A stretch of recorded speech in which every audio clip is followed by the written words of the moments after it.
with those people in the audience, man? They didn't like my organ playing. Attitude. I thought I did a great job. I thought you did a great job too. You know, I would have camped out halfway through. Forget it. You know what? They didn't know I had stickers on the keys. No, How are they nobody supposed to could know tell. I suck? No, nobody could tell. It doesn't matter. It doesn't matter. You're with me. Here we go. Now, I'm heading off to Cuba next week, but had I known that I could take a trip to Middle Earth and check out all the places that Aragon has...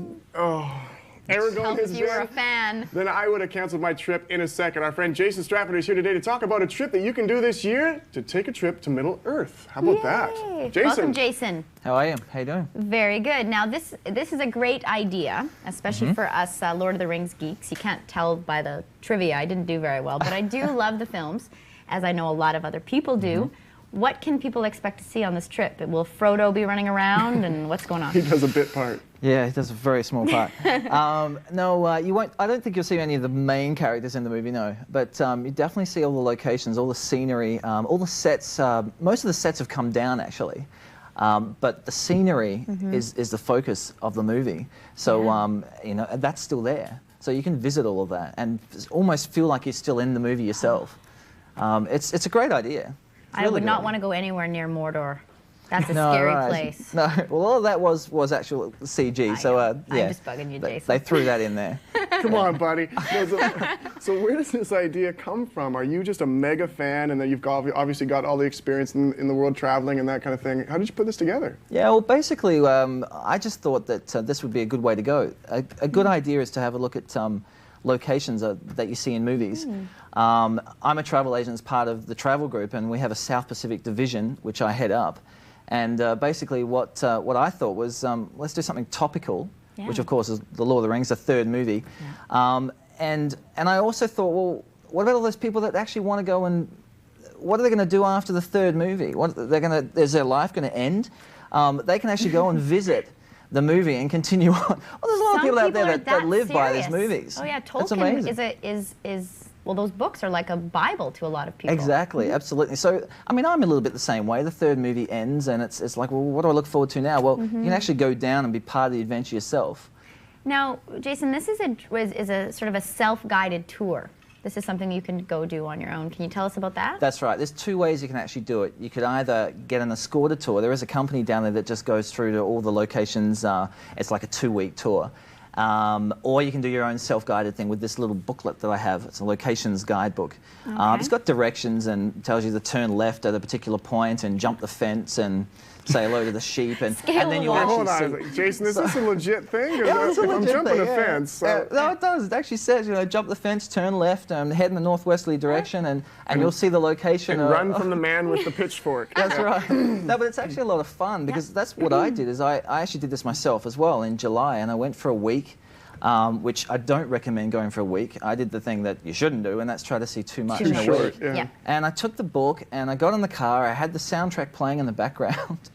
Yes, I'm a little freakish that way. And then I went to the locations, and they're actually not too hard to find at all. So you get to ride a horse and hold a big flag. Look at all the and tents. Do a little bit of work on the. Would have And loved he's to have done that. actually in it. Look, there's that guy. That's me. Jason, you're Aragorn. Do you know you can actually sleep in the bed that Aragorn slept in during the filming? Don't tease me, No, Jason. I'm serious. You can do that, and I know you're a bit of a fan. I'm a huge Small fan. Oh yeah. But yeah, it's just sensational. All that scenery you can see there in the background. I mean, that is the real thing. I mean, I believe this is Edoras here. That's awesome. And it looks just like that. And a lot of the actors on the DVD too, with the extended version, they actually say it's a lot prettier than it looks on the movie too. I mean, and I have to agree, it is. In the movie. Oh, it's an amazing place. Tell us a little bit about New Zealand as a country, besides Lord of the Rings scenario. Yeah, It is. absolutely. I've heard it's just stunning. Friendly people. Again, obviously the scenery is fantastic. Good, really interesting culture as far as the Polynesian people are concerned, the Maoris. They've also got great wines, which is always good. Yes, White wines are particular to New Zealand. Red wines are more sort of Australia, which is where I'm from.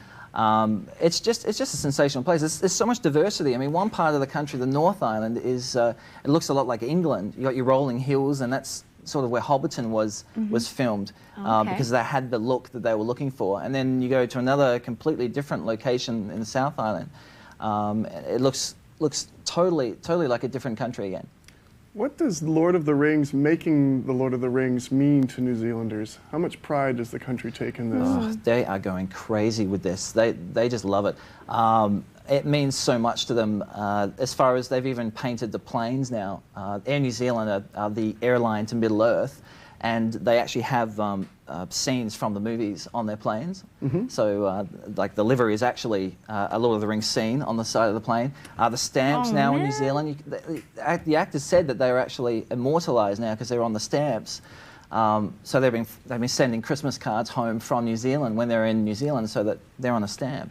Wow. Just such a huge trilogy. But they're beautiful films. They're so well made. They're going to be Star Wars to us, what Star Wars was, you know, to the younger generation now. I agree. I mean, one thing that I really felt that was really weird about this whole thing and doing this was that when you're down there, it's actually, the movie is fiction. But when you're down there, it's almost like, it's real. Hang on a second, this is real. This is non-fiction. I mean, I'm looking at something that happened thousands of years ago. But actually it didn't. I mean, it was still a story, but you feel like you're there. And it actually says in the book, way back in 5,000 years ago, this is where blah, blah, blah happened. And it's just, it's kind of a strange, wow, it's like Star Trek, man. No? No. probably not really. Maybe. Well, Tolkien just created such an amazing place. So Middle Earth is just such a fantasy for all of us. And this will be such a fantasy for so many Lord of the Rings fans. It's great. Good work, Jason. So probably the best way to check things out is to go to travelg.com, and you can get any kind of information there about the Lord of the Rings tour. And Jason, I'm sure, can answer any other questions. There's also a phone number on the screen for you if you have any more concerns. And thank you again, Jason. Thanks for having me. No It's problem. excellent. We're going to take another break, everyone, and return with the lovely Danielle St. Pierre and her sweet, sweet sounds. Stick around. And I still can't believe it's me that's by your side. And deep within the night, or when I wake from my sweet dreams, I reach for your hand.